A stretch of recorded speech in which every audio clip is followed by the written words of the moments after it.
এবার শুধু hypersonic missile নয়, ইসরায়েল ধ্বংসে একসঙ্গে অন্তত 4 ধরনের ক্ষেপণাস্ত্র ব্যবহার করেছে ইরান। সামরিক বিশ্লেষকদের মতে এটি কেবল একটি হামলা নয়, বরং পরিকল্পিতভাবে প্রতিরক্ষা ব্যবস্থা ভেঙে ফেলার কৌশল। ইরানের নতুন এইসব বিধ্বংসী মিসাইল নিয়ে জোর গবেষণা চালাচ্ছে ইসরায়েল ও যুক্তরাষ্ট্রের গোয়েন্দারা। বিধ্বংসী এসব ক্ষেপণাস্ত্র কিভাবে এত শক্তিশালী হয়ে উঠল, সেই প্রশ্নের উত্তর খুঁজতেই দিশেহারা দুই দেশের অস্ত্র বিশেষজ্ঞরা। ইসরায়েলি সামরিক সূত্র ও আন্তর্জাতিক সংবাদ মাধ্যমের প্রতিবেদনে বলা হয়েছে, সাম্প্রতিক হামলায় ইরান হাইপারসনিক মিসাইলের পাশাপাশি ব্যালিস্টিক, ক্রুজ ও ড্রোন লঞ্চ মিসাইল ব্যবহার করেছে। একাধিক ধরনের অস্ত্র একসঙ্গে ব্যবহার করায় প্রতিরক্ষা ব্যবস্থার উপর মারাত্মক চাপ তৈরি হয়েছে। 34তম দফার হামলায় ইরান ব্যবহার করেছে হাইপারসনিক মিসাইল। এই মিসাইলের গতি শব্দের গতির কয়েক গুণ বেশি। ইরানের ফাত্তা শ্রেণীর হাইপারসনিক মিসাইল ম্যাক 13 বা তারও বেশি গতিতে উঠতে পারে বলে দাবি করা হয়। এই ধরনের অস্ত্র মাঝপথে দিক পরিবর্তন করতে পারে, ফলে আকাশ প্রতিরক্ষা ব্যবস্থার পক্ষে এটি আটকানো অত্যন্ত কঠিন।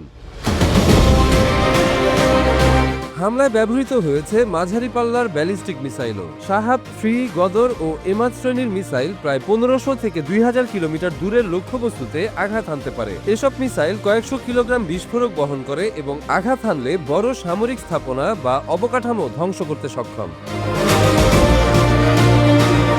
ইসরায়েলি সেনাদের বুকে কাঁপন ধরিয়ে দিয়েছে ইরানের ক্রুজ মিসাইল। ব্যালিস্টিক মিসাইলের মতো আকাশে উঁচুতে না উঠে ক্রুজ মিসাইল তুলনামূলক নিচু উচ্চতায় উড়ে যায় এবং ভূখণ্ড অনুসরণ করে লক্ষ্যবস্তুতে পৌঁছায়। ফলে রাডার ব্যবস্থার পক্ষে অনেক সময় এগুলো শনাক্ত করা কঠিন হয়ে পড়ে।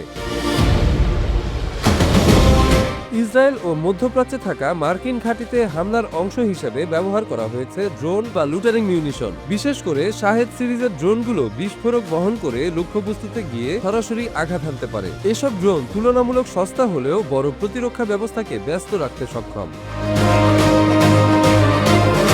বিশ্লেষকদের মতে একসঙ্গে বিভিন্ন ধরনের অস্ত্র ব্যবহার করার কৌশলকে বলা হয় স্যাচুরেশন অ্যাটাক। এর লক্ষ্য হলো প্রতিপক্ষের প্রতিরক্ষা ব্যবস্থা একসঙ্গে এত বেশি লক্ষ্যবস্তুতে শনাক্ত করতে বাধ্য করা যে শেষ পর্যন্ত কিছু মিসাইল প্রতিরক্ষা ভেদ করেই লক্ষ্যবস্তুতে পৌঁছে যায়।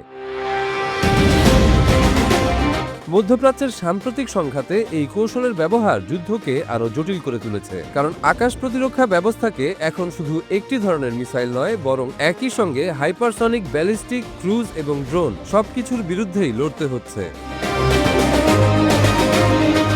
সব মিলিয়ে বিশ্লেষকরা বলছেন, এই হামলা শুধু একটি সামরিক অভিযান নয়, বরং আধুনিক যুদ্ধের নতুন কৌশলের বাস্তব প্রয়োগ। আর যদি এই ধরনের বহুস্তরীয় হামলা অব্যাহত থাকে, তাহলে মধ্যপ্রাচ্যের আকাশে প্রতিরক্ষা ব্যবস্থার উপর চাপ আরও বাড়বে, এ নিয়ে সন্দেহ নেই।